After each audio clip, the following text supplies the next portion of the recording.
do that. Thank you. Ashley, could you kindly confirm that the recordings have started?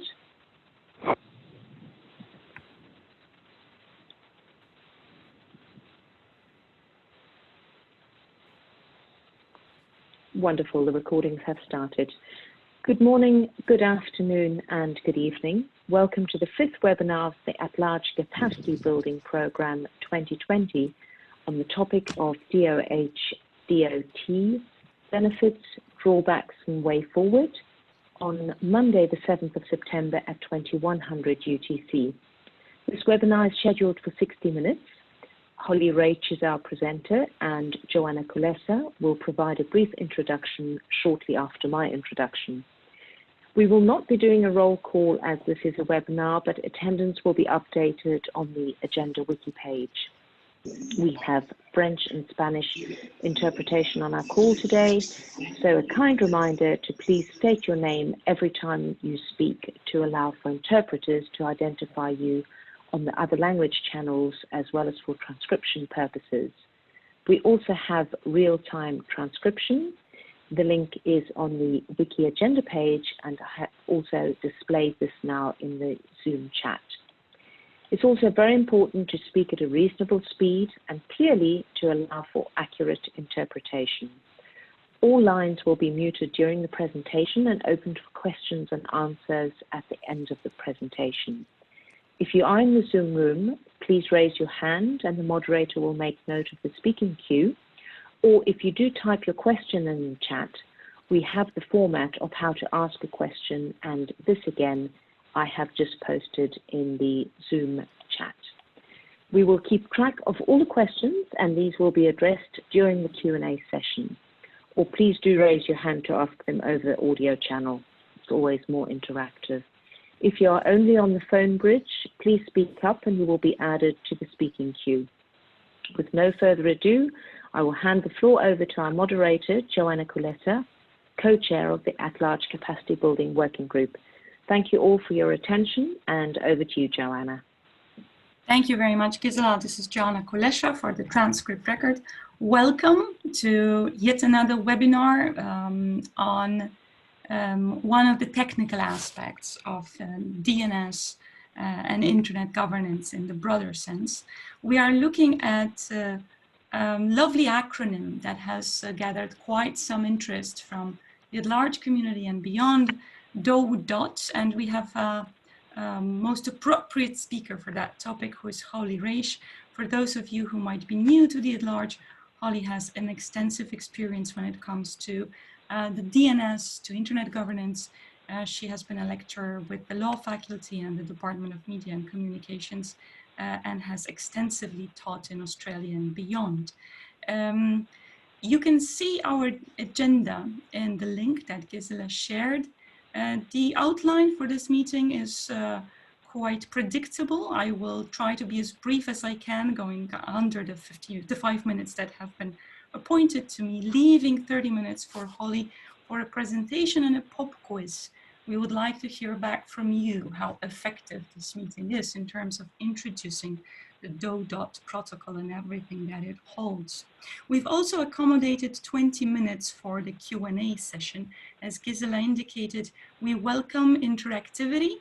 If you have the possibility to speak up, please feel free to raise your hand and you will be offered the mic to ask your questions. We would like to collect the questions for after the presentation. If any thoughts come into your mind and you would like to share them instantly, do feel free to use the chat indicating that you have a question, as Gisela shared in the box that you can see on the right of your screen. We will also ask you to provide a brief feedback. This is one of a series of webinars. We're trying to best meet the needs of the ICANN community. So we will ask for your thoughts about the specific event, whether it had met your needs, whether you have any suggestions for us on how best to improve. And with that, I'm more than thrilled to hand the floor over to Holly. Thank you for accepting our invitation to speak on a somewhat ambiguous acronym, even to this community who loves acronyms, which is DoT. Here you can see on the screen a brief bio for our speaker today. Please, Holly, tell us what this acronym holds, whether it's a good thing, whether it's a threat to end users, and is there any policy behind it that we should or could get involved in? Thank you again for joining us. Holly, the floor is yours. Thank you very much, Joanna. And I'd have to say, there are lots to be said both for and against. And I did not do a pop-up question because it doesn't lend itself very well to pop-up questions. But it's one of those subjects which starts off as being very technical with, let's put it this way, a lot of geeks very aware of it. I personally do not have the technical knowledge, so if I've got any questions, one of the people in listening to this is Jeff Houston, who has written he's got a blog called Potteroo, and he's got a very excellent column, very obviously technically far above what I know. So if I've got any questions, I've got to ask Jeff. He is also a member of the Board of Internet Australia. I'm looking at this from a purely non-technical point of view, and it's one of those issues where the technology itself raises some questions for, well, end users, but for governments and for how we understand that the internet is run. We're starting off with just the simple, this is what I'm going to talk about. Hopefully I'm not going to take longer than a half an hour. I don't think I will. But first of all, what is the terminology? How does these are two technologies, how do they work? What are the pluses for introducing this technology, and what are the minuses? What are the disadvantages? What is the way forward, or is there? Now, for those of you who have attended ICANN meetings, you will recognize that we've actually had 2 sessions on this topic. The first was more of a technical session, and it was at Colby, the last face-to-face ICANN meeting we had. The second session was one I ran, and that was in March, one of the virtual meetings. So this should be familiar to many of you, but I don't expect it will be familiar to all of you. And in the end, probably I'm going to be asking Jeff some questions as well. So let's start with the first slide. Thank you. The second slide. Okay. There is this basic terminology. I'm assuming that most of you understand the way classically the internet works. Just in case, we all know, we should know what a DNS message is, or at least the way it's being used in this context. And I'm going to have a little diagram to show exactly the process I'm talking about, because that's critical to understanding what the issue is. It's essentially, it's a query response protocol, and the purpose of it is to change what you type in to a browser, the h.rate@internode.on.net or h.rate@sydney.edu.au, into a bunch of numbers, an IP address, and is the IP address that we'll get from your computer or your phone or whatever to my computer or phone or whatever. DoT, which is one of the terms that we're talking about, is really domain names over the transport layer security, TLS. And TLS being secure, this is the protocol, the TLS protocol. This is what the purpose of it is, to provide privacy and data integrity. The TLS layer will be what the IP address, the little packets travel on when they're going from my computer or my laptop or my mobile or whatever to where they want to go. The DoH And I'm sure all of you know that you look at it at domain name, you're looking at HTTPS. The S stands for security. So it's the transfer protocol secure. And it's the secure version, the primary protocol to send data between a web browser and a website. If you'll notice, both these terms are about privacy, about security. Security in the sense of the security of the data that is moving from one place to another. Middle box is a term that's used actually in Paul Hoffman's presentation. It's a kind of a generic term. It's something between the client and server that looks at and perhaps modifies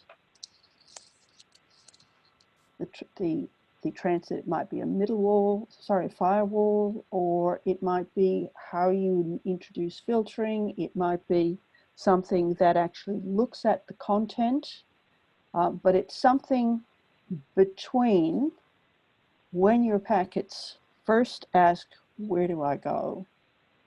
And when the packets actually head on their journey.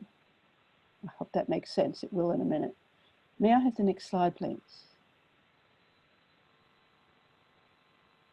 I hope you can see the diagram on the left, but this explains what we're talking about.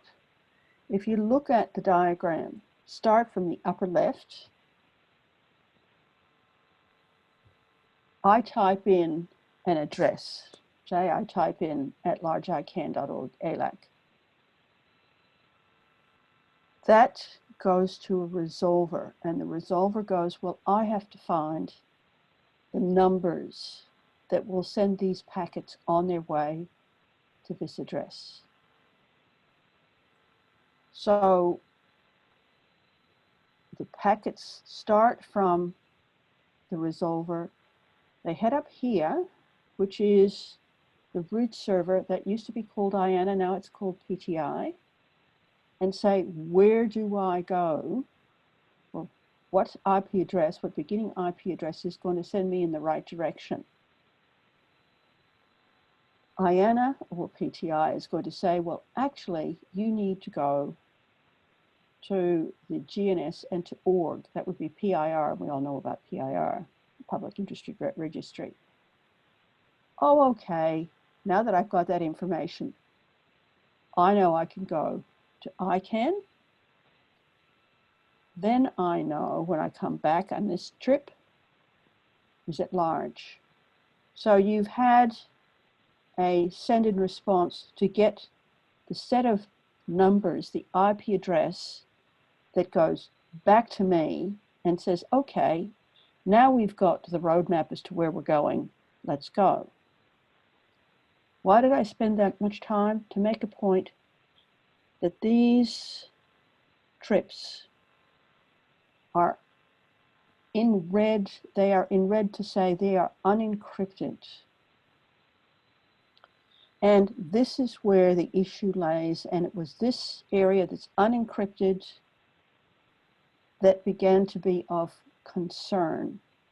So while this journey, once you send your packets on the way, that can be encrypted, our classic DNS lookup isn't. And that opens all sorts of things. Opens the possibility for filtering, for child protection, for DNS abuse, for a lot of things. Next slide, please.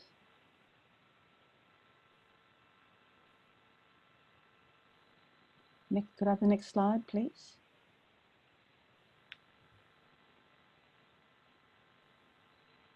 Okay. Recently, there has been far more awareness that the classical lookup leaves this bit of the lookup process as unencrypted. So even if you've put in place things like DNSSEC, TLS, other security measures, there's still this red bit that's unencrypted, and therefore leaves open the kinds of DNS abuse that we've been that is becoming of growing concern, man-in-the-middle attacks, spoofing, etc. Certainly privacy. And after Edward Snowden, everybody's become aware of how much material, unencrypted, is looked at, is used, is abused. And without the consent, and if you look at when the consent is asked, whether that consent is freely given or not, or even knowing it, this is where all of that data is being collected. The other issue is that in that red space, that's where controls and filtering happen. So we suffer from DNS abuse, loss of privacy, we gain or not from controls and filtering. Next slide, please.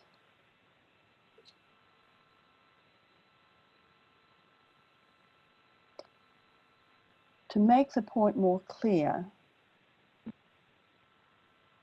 the only change that either of these makes is to add some kind of encryption or security in that lookup process. Neither change the queries and responses, and any change beyond encrypted transport a result of implemented, they are not DOT or DoH protocols themselves. So we're simply looking at encrypting in some way what has been unencrypted up until now. Next slide, please.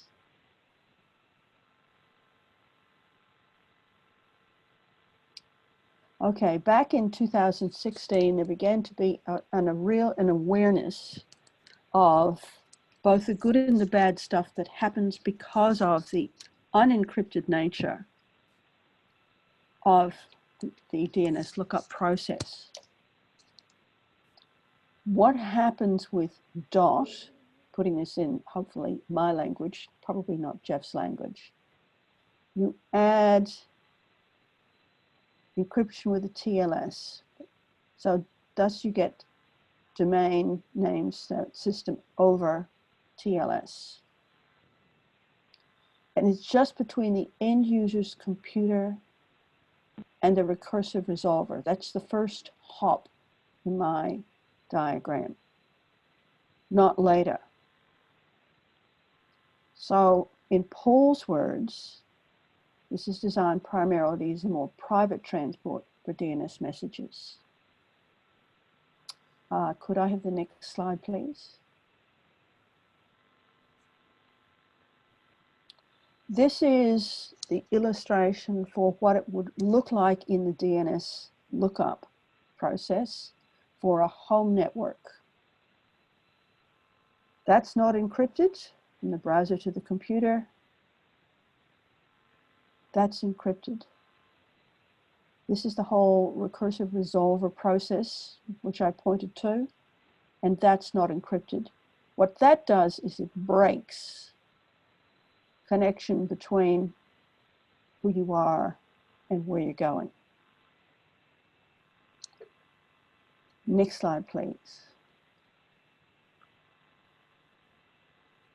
Okay, for an enterprise network, and this is, we're still on DoT, this is where the encryption is put in. Again, that's not encrypted, and this is not encrypted. But again, the connection between who you are and where you're going is broken here in the red arrow. Okay, next slide, please.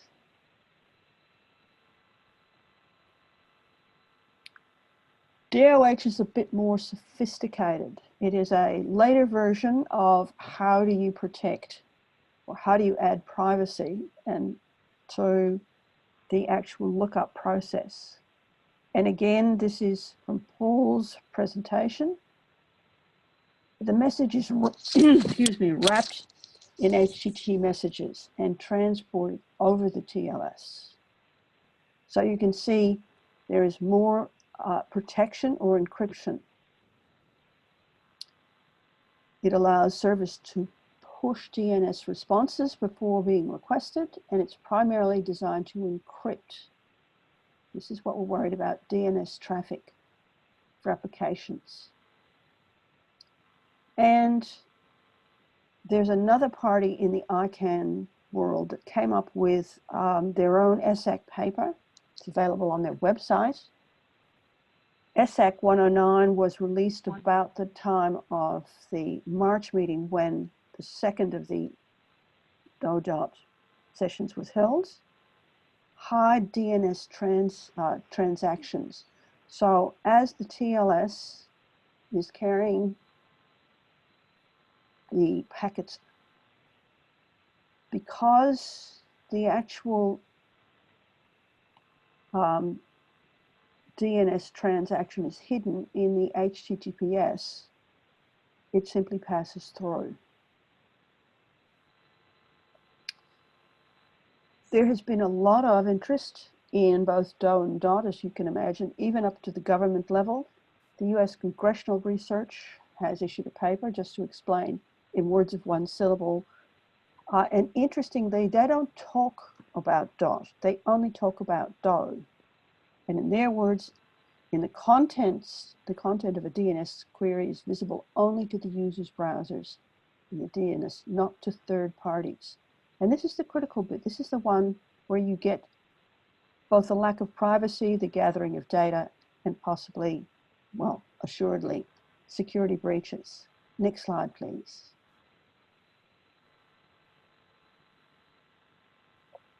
Okay, you'll see the arrow is a lot bigger in this diagram. This is taking the DNS over the transport layer all the way here. There can be no, well, there can't be attacks in the middle, so it provides more security in terms of, and in fact, can pass by your normal process on the way to the resolver of the choice of your browser. Next slide, please.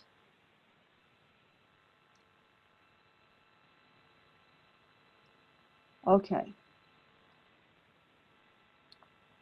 DoT can be identified and blocked by intermediaries, not DoH, because DoH, if you remember, passes through. DoH is designed to be indistinguishable from the normal HTTPS traffic, so it's harder to block. And it's harder to know this is what's happening from your ISP view. Cannot be blocked without potentially blocking other traffic.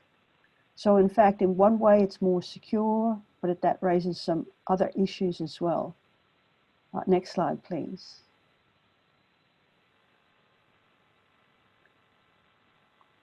Now, governments are finally beginning to be interested, and I love this particular quote from Baroness Thornton when there was a discussion in the UK Parliament, House of Lords, on what is this thing. The Baroness is worried about the geeky question that was all about DoH. What concerns and is finally concerning governments? There's a fundamental and very concerning lack of accountability when obscure technical groups, she's talking about the IETF here, they're largely people by employees from big internet companies, well, maybe or maybe not. They've taken decisions that have major policy implications, and in that case, she's absolutely right. Enormous consequences for us all. And she asked what engagement if the British government had with IETF, and she probably doesn't understand that there's probably a long-standing engagement by many UK engineers. She just hasn't been told. But it highlights the fact that governments are finally beginning to ask, what's going on? Thus you have the House of Lords debate, you have the US congressional report, you have a lot of discussion about the implications of both of the technologies. Next slide, please.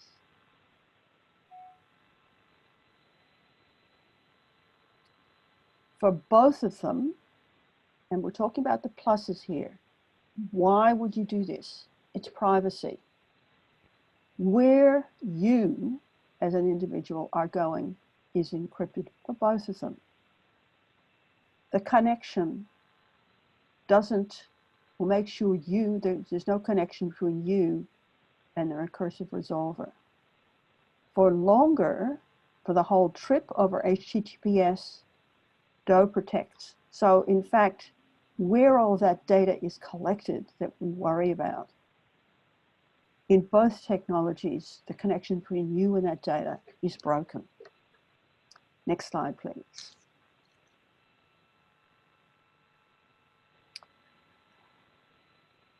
The pluses. If you've got the classical lookup, DNS queries can be intercepted, legitimate traffic is manipulated.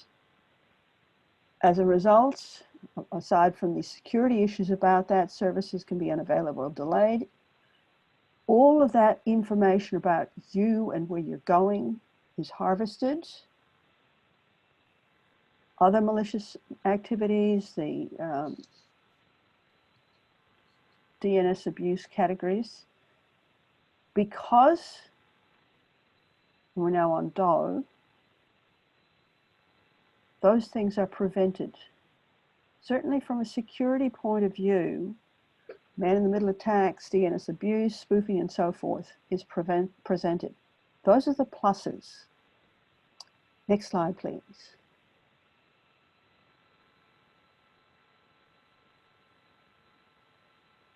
And the reason I don't have a quiz, there isn't an easy answer as to which is better.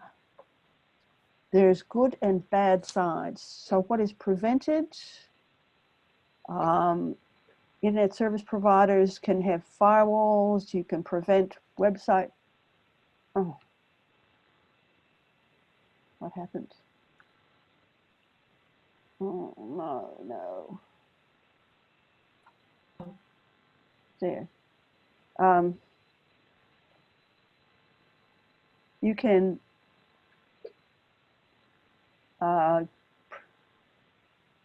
prevent email that typically sends malware. The ISPs can prevent communicating with malware servers after being infected. Another critical thing, and this is what really grabbed the attention of the UK government, parental controls are available for parents to stop their kids being able to see stuff. If you're blocking the traffic or hiding the traffic, you can't do that anymore. Filtering. A lot of governments, actually, including the Australian government, has a filtering regime. That can be bypassed. Another thing that happens, many companies, particularly ones dealing with sensitive information, will watch the traffic that comes into and out of their system. And they will see what material is going out by whom. It's a good security measure for them. However, it can be used to prevent communication by dissident groups. It can access information. It can provide all of that information on where you're going. And that's what happens. That's all the personal information that we want to actually prevent from falling into people's hands for privacy reasons. So on balance, you can say there are pluses and minuses to filtering, either one of them. Next slide, please.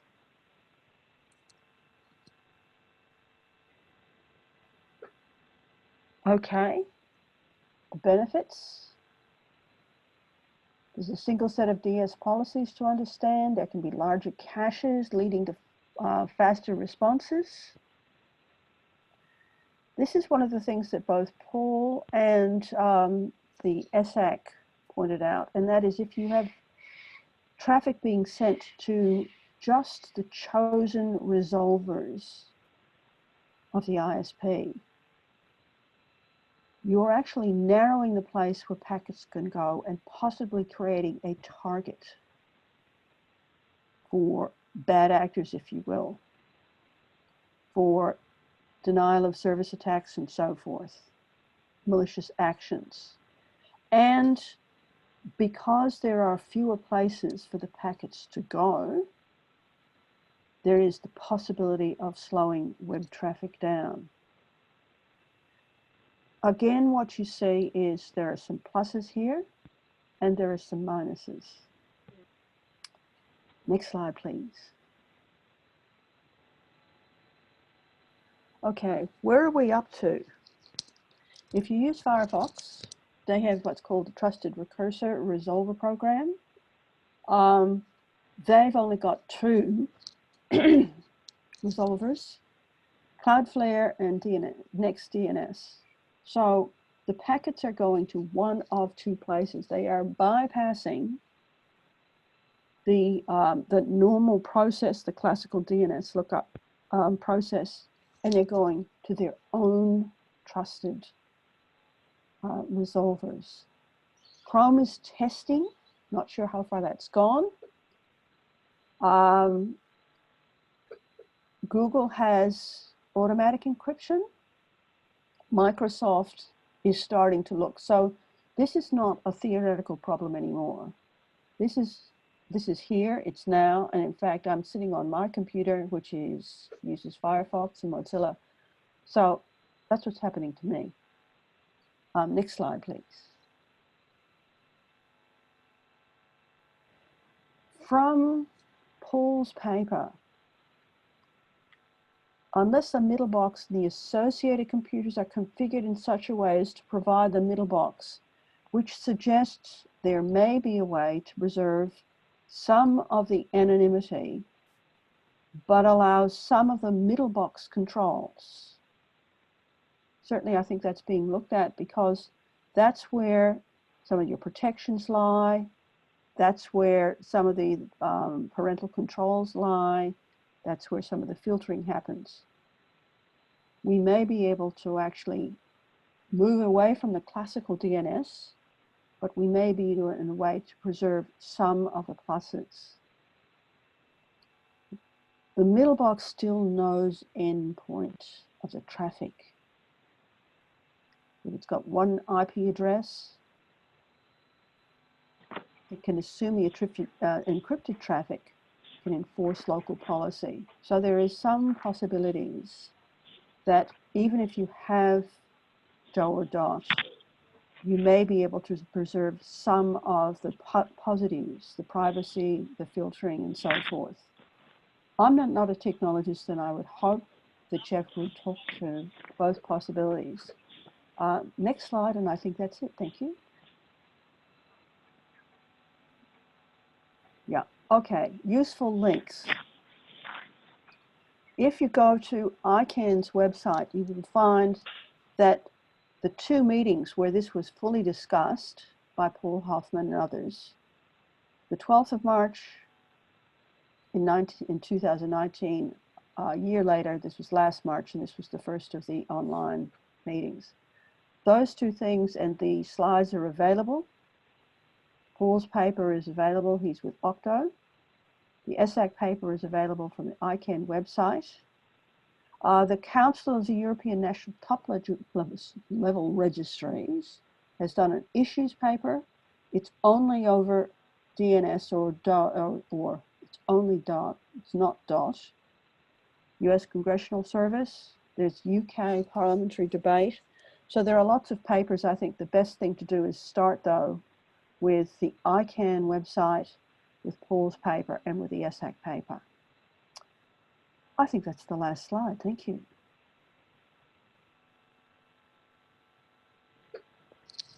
Okay, we've got 20 minutes for any questions. And My first question is, what did I leave out? Okay. Could we go back to where I can see see if I can see the chat?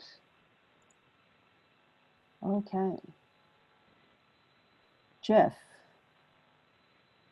Thanks, Holly. That was a very clear explanation.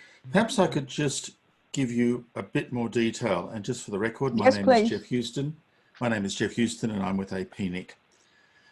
There is a critical difference between DoH and DoT, and it's actually all about the locus of control. The DNS used to be provisioned by your internet service provider, and it was something your operating system library did.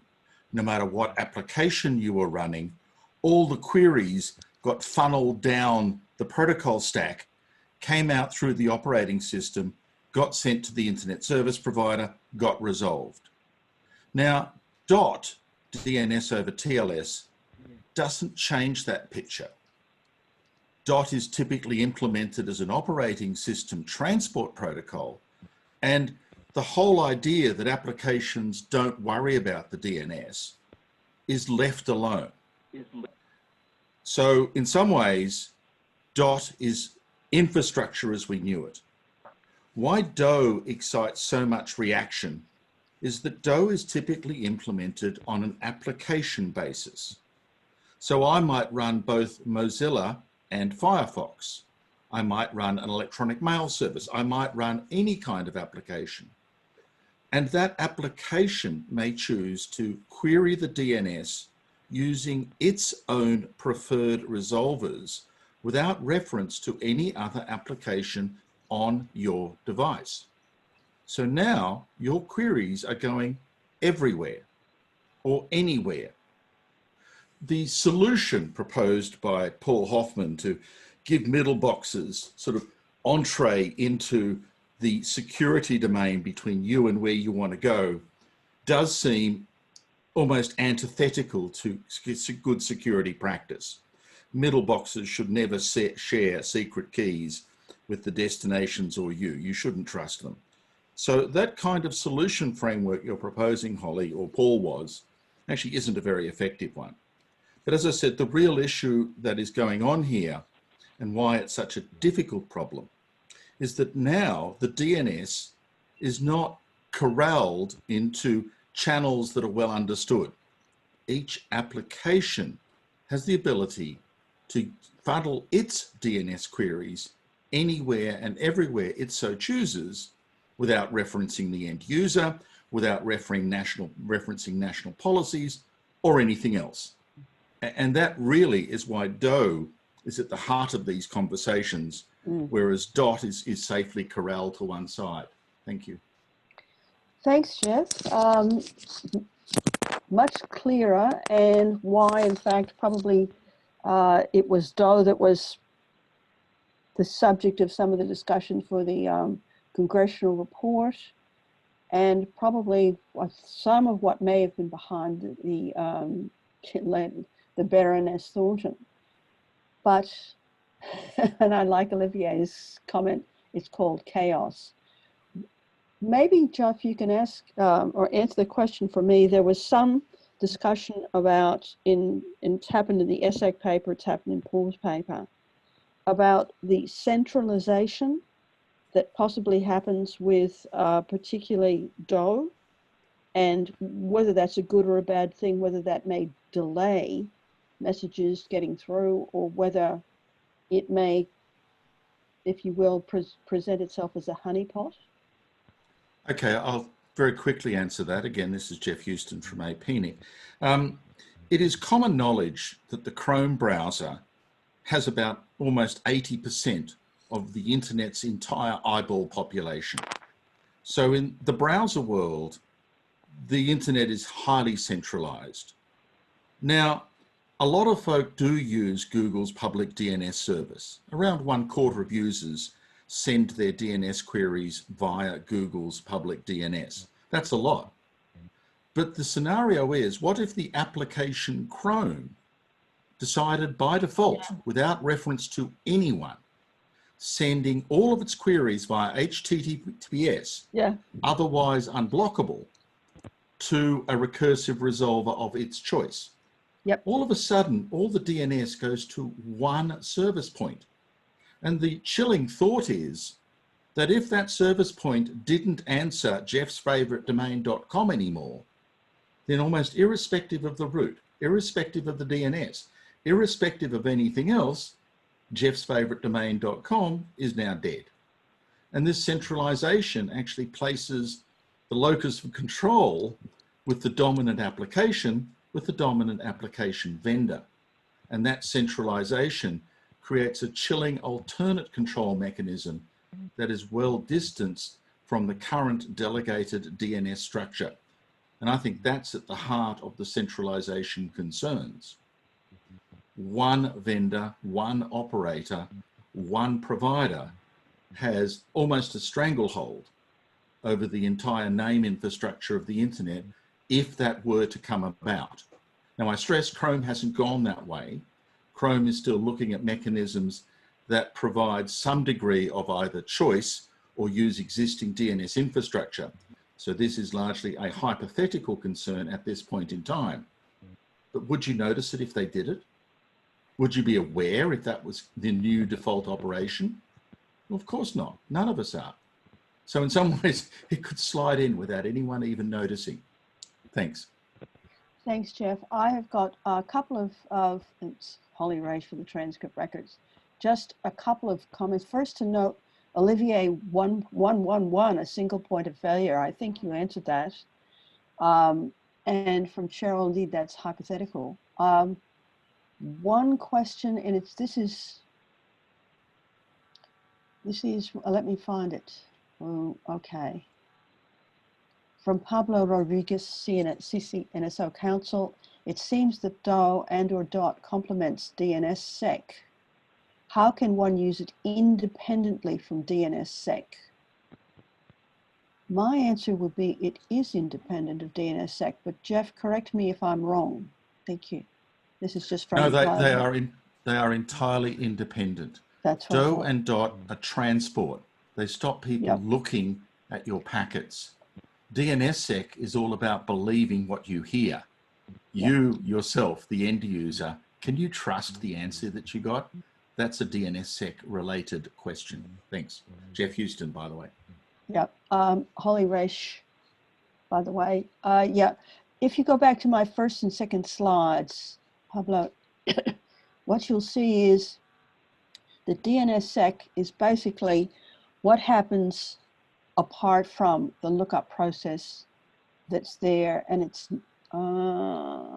okay, next slide. I think it's the next slide where it doesn't matter. DNSSEC is about making sure that where you think you're going is where you're going. But it doesn't actually deal with the process before that, which is to find out where you're going in the first place. So I hope that actually answers the question. Gopal, you had a question as well.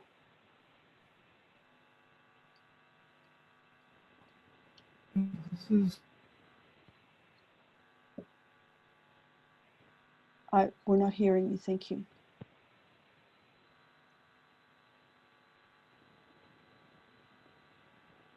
I'm not hearing, you had your hand up, Gopal, so I'm just wondering if you'd still like to ask a question.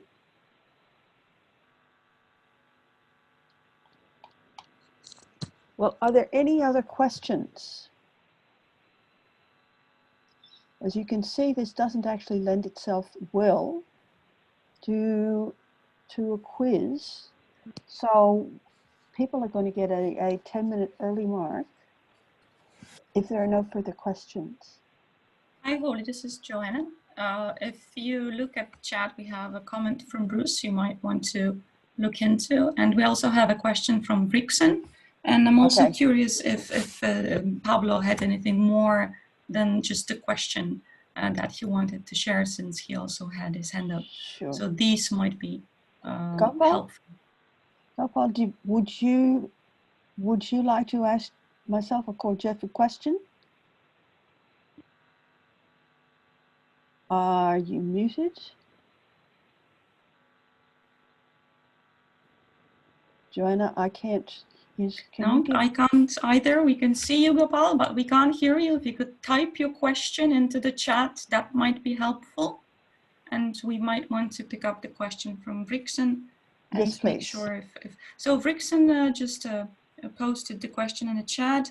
What is it that Jeff said that Chrome does not have or is dealing with, if I heard right? So if you could go back to that explanation, Jeff, and kindly provide it in a bit more detail, that might be helpful. And we also have a comment from Bruce. Holly, I don't know if you can see the chat or if you would rather. Yes, I'm reading it. That would be perfect. So if Jeff was kind enough to give us more details on that difference between the browsers or the applications, that might be useful to respond to Vrixen's question. And I see Olivier's hand is up as well. So if Jeff has an answer, that might work. And then I would be happy to give the floor to Olivier and Pablo. I see his hand is up again. Right. So this is Jeff Houston. Let me very quickly answer the difference between Chrome and Firefox right now. In the United States, and only in the United States, we believe, releases of Firefox from October 2019, by default, and with no change in the configuration on the part of the user, pushed DNS queries over HTTPS to one of its trusted recursive resolvers, which at the time, I believe, was Cloudflare's 1.1.1.1. Users had their DNS moved elsewhere, away from the ISP, away from the platform, by default. Chrome certainly looked at this, but decided not to do a default change per se. The behavior that Chrome is contemplating is to look at the resolvers that are currently configured in the operating system provisioned by the ISP and probe those resolvers to see if they can support DNS over HTTPS. And if so, they will use it. So Chrome's behavior is not to change who resolves your DNS names.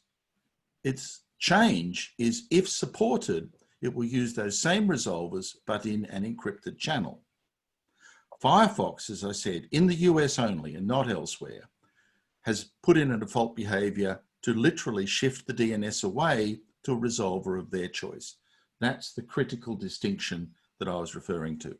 Thank you. Thank you very much. Yep. Yeah. Sorry, Holly. Yeah, I was just going to say thank you to Bruce. Hi, Bruce. Let me read the comment out for people who can't. This is Holly Reish for the transcript records. For who aren't reading the chat, given some governments are increasingly seeking to direct ISPs in their country to filter and block via DNS access, as happening in the Australia as well. Will this inevitably drive users to be more comfortable with a DoH solution where they feel they have more user control? I can imagine, for example, that people might use different browsers for different purposes. For example, one browser for work, one browser for accessing things like movies or TVs or shows that may not be available in a particular country. In fact, that's exactly what was talked about in some of the Paul's later, I think his later Octo paper. I think that may be part of ESAC, but I don't know. Jeff, was that part of ESAC, the possibility that you may use different browsers for different purposes? Jeff Houston from APNIC. Not different browsers, but if you broaden your mind a little bit, different applications go in different ways. This, of course, is a nightmare. We're used to seeing the DNS is the same everywhere. You ask a domain name, you know, a question, I ask a question, it's the same answer. But when I use application A, browser or not, and then try and check it using some other application and get a different answer, we all get terminally confused. This is, I suppose, an argument that supports the larger thesis that the DNS is fragmenting badly and it's all blowing up out of control. Chaos, as Olivier referred to earlier, staring us in the face. Thank you. Thank you, Jeff. And Olivier, would you like to make a further comment? This is Holly Raish for the transcript records. Yeah, thanks, Holly. It's Olivier speaking. I'll actually defer to Pablo because I think he's been waiting for quite some time, and then I'll ask a question after him, if that's okay. That's fine. Pablo? Thank you so much, Olivier, and thank you so much, Holly and Jeff, for the excellent answers. Quick questions regarding the implementation of both of these protocols. It seems that based on the different setups that you may have, it will be more or less difficult to implement. Is that the case? And also, would one be more secure if it were to implement both DNSSEC, DoT, and DoH? Thank you very much. Thank you. Jeff, I'm not sure, but would you think about implementing both? I can't imagine you'd be thinking of implementing both DoH and DoT. Sorry, it's Holly Raish with the transcript records. Jeff Houston, a very quick answer. Don't forget, in some ways, they're at different places. DoH is typically something that's bundled into your application. You wouldn't separately build it or separately add it. Now, I know Cloudflare released a DoH package that you can run on your mobile or your laptop, but that is really rare. So DoH is not something that as a user, you would install and configure. The application that you just downloaded and are running may have it there or it may not, but that's really the application's responsibility. DoT is something that you would normally install as a driver. It certainly requires hands-on. It requires twiddling with the knobs. It is very rare. They are both implemented exactly the same way. They use the transport layer security platform, typically these days using OpenSSH and that library, or they may use GNU TLS or one of the others, but these are just straight up library calls. The encapsulation above TLS, whether it's HTTPS or raw DNS, makes almost no difference. So as a coder, the amount of work is actually the same for both. As a coder, it looks much the same. Library calls to TLS and then a certain layer of encapsulation. So the implementer would find either of those easy. DNSSEC is completely different. It is part of the resolution code in your DNS library. It is not part of the same technique. It may also use OpenSSH to do the cryptography, but again, that's just a common cryptographic library at this point. So DNSSEC is different from DoH and DoH, and DoH and DoH both use a common TLS substrate to give them security. What differs is the wrapping, but the real difference, as I pointed out earlier, is the locus of control.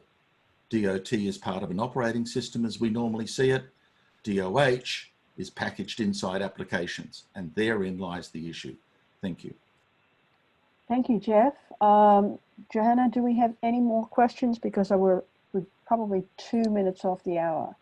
Thank you, Holly. We have a comment from Olivia that's pending. I also see a question from Gopal in the chat, and we will be requesting our participants to take the survey. So I would suggest we might want to take the comment from Olivia since he already had the floor. I would encourage all other questions to be posted to us to the mailing list of the Capacity Building Working Group. We have consent from the interpreters to extend the meeting by 5 minutes, and if that's okay with the participants, we encourage you to stick around just for a very brief wrap-up. So that would be my suggestion. I would suggest we hear from Olivia. There is a hand from Pablo. If it's a two-finger, then you're more than welcome to take the floor, Pablo, as well. And I would encourage all questions to be shared per the mailing list. That would be my suggestion as the moderator, Holly, but you have the final word. No, I think that's right. I think that any further questions, we would be happy to take them on the mailing list. Actually, if you, Johanna, could you type into the chat where they might address questions? I will do that. I will share the capacity building dashboard with all the information. Thank you, Holly. Thank you. And I think a last word to Olivier. Holly Race for the Thank you very transcript much, records, by the way. Yeah, thanks very much, Holly. Olivier Crapin-Leblanc speaking. It was a question, because we've heard of this thing which is of real concern, this whole concentration of control, concentration of power, potentially. And to me, that translates into less resilience. And of course, less resilience translates to me in things like blackouts, things in networks just turning themselves off for some time. And as we know, some of these service providers, cloud providers that shall remain nameless are good at sometimes coming offline for unexplained reasons, which we find out later was caused by some error of some sort on a Saturday night. Is there any way to counter this by a multiplication of providers, DoH providers or something? I mean, have we found of something to counter this loss of resilience? Jeff? I'm sorry, quickly, Jeff Houston. No, sorry, no, we haven't found anything. Thank you, Jeff. Thank you as my sort of partner in presentation. And Johanna, I think over to you for a wrap up and a quiz. And first of all, thanking everybody for attending, particularly thanking Jeff Houston, AP Nick, and back to you, Johanna. Thank you very much, Holly. That was an impressive presentation. Thank you, Jeff, for chipping in. That was most appreciated. Thank you, everyone, for taking the time to join us. And I particularly appreciate the somewhat governmental side and security side of this discussion. And let me emphasize and thank the GAC members that I can see on the participants list. I welcome the opportunity to work together with the GAC with regard to capacity building. Before we wrap up and I give you more details about how to get involved with the webinars, to suggest topics, I would like to ask Gisela to provide us with the brief survey we do after or at the end of every webinar, just for us to get a feedback from you, what you liked and what you thought could be improved for further future webinars that we will be setting up. Gisela, is it possible to have the survey now? Thank you, Joanna. This is Gisela for the record. Can you see the poll on your screens? Just double checking. No. No.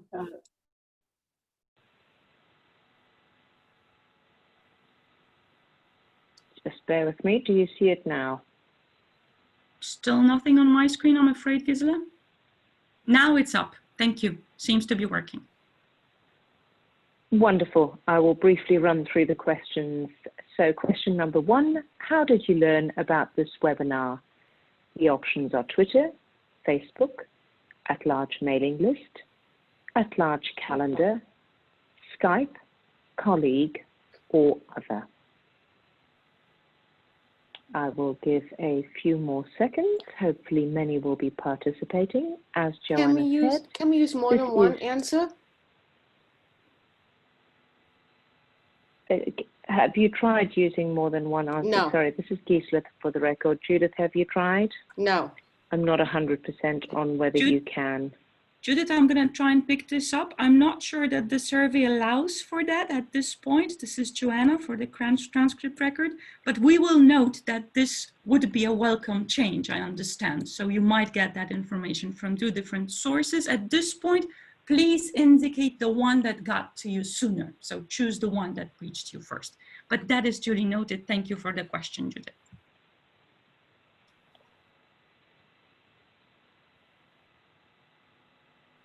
Thank you very much for that. Just bear with me for a second while we get to question number 2.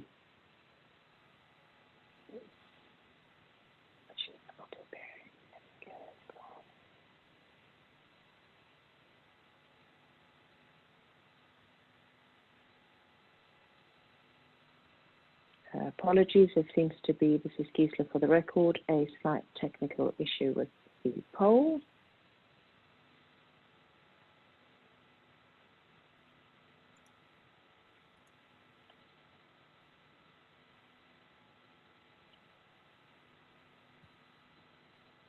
Gisela, in the meantime, this is Joanna. Let me invite our participants to yet another webinar coming up in 2 weeks. since this will be the time leading up to the next ICANN meeting. Oh, I can see the question popped up. This seems to be question number 1, Gisela. I'm wondering if we could move to number 2. Yes, correct, Joanna. This is Gisela for the record. This is question number 1, and question number 2 does not seem to want to appear. So again, apologies for this technical issue. Okay, so I think what we might want to do is we might want to try and wrap it up, and we will work on the survey, making sure it is available next time during the next webinar that I just only started advertising. Would this work? Would this be okay? That's fine. That's Holly raised for the transcript records. Yes, that's fine. Joanne, go ahead. I think that's how we should proceed. So Yes. please let me just wrap up, Gisela, and we will try to get your feedback through other channels. So the next webinar will be presented by Jonathan Tsuk. We are leading into ICANN 69, and we would like to invite you to talk to us about your experience with remote meetings and how to do them well, how to do them better.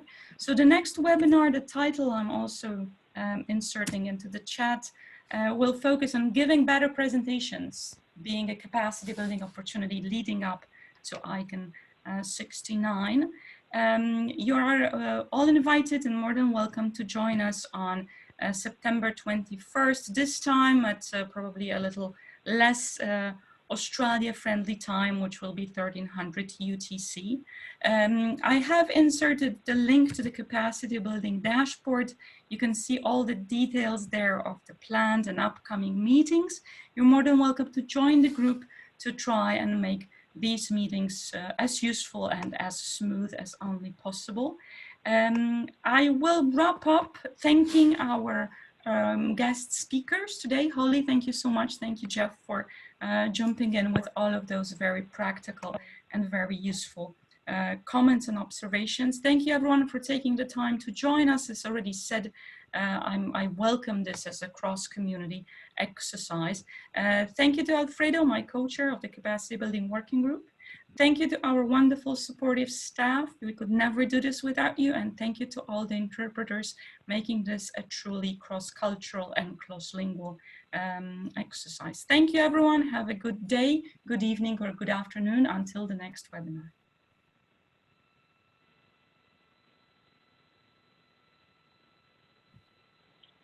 Thank you very much to everyone. This is Gisela for the record. The webinar has now been adjourned. Wishing you a good evening or good afternoon or good morning, wherever you may be. Thank you very much. Bye-bye.